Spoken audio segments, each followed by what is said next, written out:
Simon Gagne played almost 19 minutes tonight, and he got almost 5.5 minutes of special teams time. What's impressed you the most about him so far? Well, I think that, people have watched him closely. He seems to be finding his game more and more. We talked about that, being out for that long, and to me, it was his best game so far. And it was nice to see, especially on a back-to-back night. And, again, not knowing what kind of shape he's in, but I thought he performed really well. So it was nice to see that from Simon. Did you see that commitment you wanted from Spooner? Wasn't that Hag supposed to ask that? Well, he's too busy cleaning his ears. So, no, he was better. Again, guys are going to make mistakes, and I think we saw one there where he had his man there in the third, and still, I think it was Ward, still took a shot. But he understands it. What we're saying is that we keep reminding him he's got to keep working on that, because to me, he had a decent game again tonight. His speed, he made a couple of good plays, and as I mentioned before, offensively he can excite you, and he can be a real useful player. So we hope he is committed at the other end, so he can be a good player for us. Pretty happy with how Bergie and Marshy have looked from the first part of camp all the way through to now. Yeah, I think Bergie's Bergie. I think the big difference there is I think Marshy's in better shape, and I don't think when you say in better shape, he wasn't lazy last year. I think if you've talked to him, and we had that conversation at the end of last year, is that I don't think he trained properly for what needed to be done there. He changed his training and tactics a little bit, and I think he seemed to get tired quickly. So he seems in better shape cardiovascular wise this year than he did last year, and it makes a big difference. Claude, regardless how things like with contracts and things like that work out, at least the power play group that Z was on last year had Gimler, and he's gone.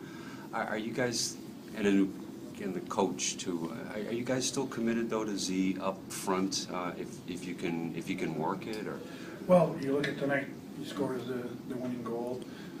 Last year he led us in goals scored on the power play. He had 10, and that was the most on our team. So, to be honest with you, it'd be tough to take him out of there, and why make a strength a weakness? So, right now I think our plan is hopefully to leave him where he was. Which with these preseason games and the rustiness a little bit kind of on the ice, but the goaltending for the past 2 games, even Jeremy Smith, the newcomer tonight with that save, just what have you seen from goaltending and the depth that you'd like to see? Goaltending's been good. Even, yesterday, both goaltenders played well. Again, these two have played well. So, and again, I think both I don't think we gave up a ton of scoring chances tonight. I thought defensively we played well. We played better tonight. We played a lot tighter, and so our goaltenders didn't have to make a ton of them. But that's also a challenge, as you know, when you don't get that many shots and that many chances. You got to try and stay focused. So all those goaltenders so far, I think, have played really well. So it's encouraging for us as an organization to know that you have some depth at that position. Claude, how do you gauge ice time this early in preseason? Obviously, a lot of the veterans are talking about getting their legs under them. How important is that, and how do you go about gauging that? Well, we're trying to keep the shift short. As you can see, both teams even tonight, we're changing quite quickly there. And first game back, it doesn't matter how hard you work and how good shape you're in. Game shape is a different thing. So I think it's important that we're careful with that.